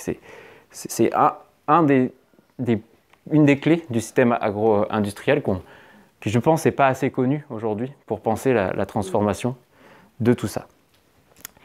Et donc, je l'ai mentionné au début, mais aujourd'hui, je ne suis plus militant d'une souveraineté alimentaire, je ne suis pas plus militant de dire qu'il faut transformer vers une agriculture paysanne, mais je pense que la vraie chose à faire pour mettre en place une transformation globale de l'agriculture, c'est de mettre en place une démocratie alimentaire, c'est de mettre en place un système où on va pouvoir piloter la demande alimentaire, enfin la production agricole par la demande alimentaire, et on va pouvoir penser des politiques qui vont permettre l'accès de tous et toutes à une alimentation de qualité, et on va pouvoir mettre en place effectivement le droit à l'alimentation en France. Petite fin sur la question de sécurité sociale de l'alimentation. Et pourquoi j'en arrive là? En fait, comment faire démocratie alimentaire? Comment faire démocratie alimentaire? En 1789, ils se sont posé la question, ils se sont dit séparation des pouvoirs, mais ils se sont intéressés en fait au pouvoir politique. Voilà. On divise le législatif, l'exécutif et le judiciaire. Le pouvoir économique, il était entre les mains des bourgeois et on n'a pas trop questionné ça. Et aujourd'hui, dans les filières économiques, on ne peut pas vraiment dire qu'il y a une forme de démocratie. S'il s'agit dans une ouvrier de 100 personnes, dans une usine par exemple de 100 personnes qui produisent des machines à laver, de décider s'il faut qu'elles durent 5 ans avec de l'obsolescence programmée pour en racheter ou 20 ans pour qu'elles soient durables et autres, et qu'on met en place un questionnement de tous les travailleurs dans l'entreprise, à partir du moment où il y en a 97 qui disent qu'il faut que ça dure 20 ans et qui sont à la CGT, et puis 3 qui disent qu'il faut que ça dure 5 ans et qui sont au MEDEF, c'est les 3 qui disent que ça dure 5 ans et qui sont au MEDEF qui vont orienter la production de l'entreprise. Pourquoi? Parce qu'ils ont les moyens de production, c'est eux qui détiennent l'entreprise, donc c'est eux qui décident ce qui va être produit. Et du coup, la démocratie dans un système économique donné, et donc là, ce qui nous intéresse sur la question de l'alimentation, ça nécessite de penser autre chose que ce qu'on fait aujourd'hui. Ça nécessite de repenser aussi la question des moyens de production et de comment on se les réapproprie. Et en tout cas, de se dire que s'il y a des acteurs individuels qui ont des moyens de production trop importants, ils vont jamais permettre la mise en place d'une démocratie. Ils vont toujours être trop puissants pour faire quelque chose. Et du coup, on a cherché comment faire démocratie alimentaire. Et là où on a trouvé, donc je dis on, c'est avec les copains d'Ingénieurs sans frontières, de quoi se nourrir et de quoi penser un système pour penser la démocratie dans le système alimentaire, c'est du côté de la sécurité sociale de santé, et c'est grâce aux travaux de Bernard Friot, qui sont vulgarisés aujourd'hui grâce à l'association Réseau Salariat, donc un petit atelier là qui est présent avec leur production, sur ce que c'est que la Sécu et comment ça permet effectivement de mettre en place une organisation démocratique d'une production. Pourquoi la Sécu, elle permet ça? Elle ne le permet plus vraiment aujourd'hui. On est bien d'accord là-dessus. Mais dans l'idée de base, de penser sécurité sociale de l'alimentation, il y a l'idée de se dire comment on concilie le droit des paysans, à la fois des producteurs qui produisent, le droit de l'alimentation de chacun, et puis essayer aussi de respecter l'environnement. Faire démocratie alimentaire. Et la Sécu sociale de santé, elle se repose sur 3 principes, en tout cas quand elle se crée en 1945, qui permettent vraiment de penser, de répondre à ces questions et de se dire comment on pourrait s'organiser différemment. Le premier principe, c'est l'universalité. C'est de dire tout le monde doit être concerné par ce système. Si on veut régler une question de pauvreté, on ne fait pas une politique pour les pauvres. Une politique pour les pauvres, quand on fait une politique pour les pauvres, ça veut dire qu'on a fait une politique pour les riches à côté. Et ça veut dire aussi que la politique, dès qu'on estime qu'il n'y a plus de problème de pauvreté ou quoi, on l'élimine, on ne s'en occupe plus. Le seul moyen de mettre en place du droit, c'est de faire une politique universelle qui soit accessible à tout le monde. Et c'est pour ça qu'aujourd'hui, nous, sur la notion de sécurité sociale de l'alimentation, on part sur, dans un premier temps, ce serait peut-être amené à être augmenté par la suite, de dire on doit tous avoir 150 € par mois et par personne à disposition pour avoir accès à une alimentation de qualité. Le deuxième pilier de la sécurité sociale, c'est la façon intéressante dont elle est financée par la cotisation. La cotisation, c'est quoi? C'est ce qu'on appelle une répartition primaire de la valeur ajoutée, là où l'impôt ou les taxes vont être une répartition secondaire. Une répartition secondaire, c'est on accepte qu'il y ait des riches et des pauvres, et on essaye de mettre en place un mécanisme pour que le plus possible, ça se rééquilibre en faisant payer plus les riches que les pauvres.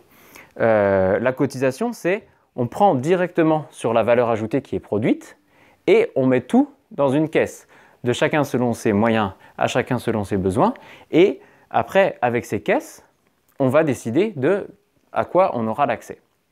Et donc, on pense aujourd'hui que la sécurité sociale de l'alimentation, elle doit être basée sur une cotisation de 8% de la valeur ajoutée produite, d'accord, pour financer, donc c'est 8% de la valeur ajoutée produite pour financer 120 milliards. 120 milliards, c'est les 150 € par mois par personne, enfants compris. Ça fait un budget de 120 milliards. Un budget de 120 milliards, c'est l'équivalent de la moitié du budget de la sécurité sociale de santé aujourd'hui. Et donc, ça correspond à la moitié des cotisations de la sécurité sociale de santé aujourd'hui, à la différence que c'est un budget que pour une grande partie, on dépense déjà. Hein, le budget moyen des Français, c'est 220 € par mois par personne. Le budget moyen des personnes en situation de précarité alimentaire, c'est 100 € par mois par personne. Donc en mettant 150, on fait une bonne base pour une bonne partie des gens et un appel d'air pour les personnes les plus pauvres.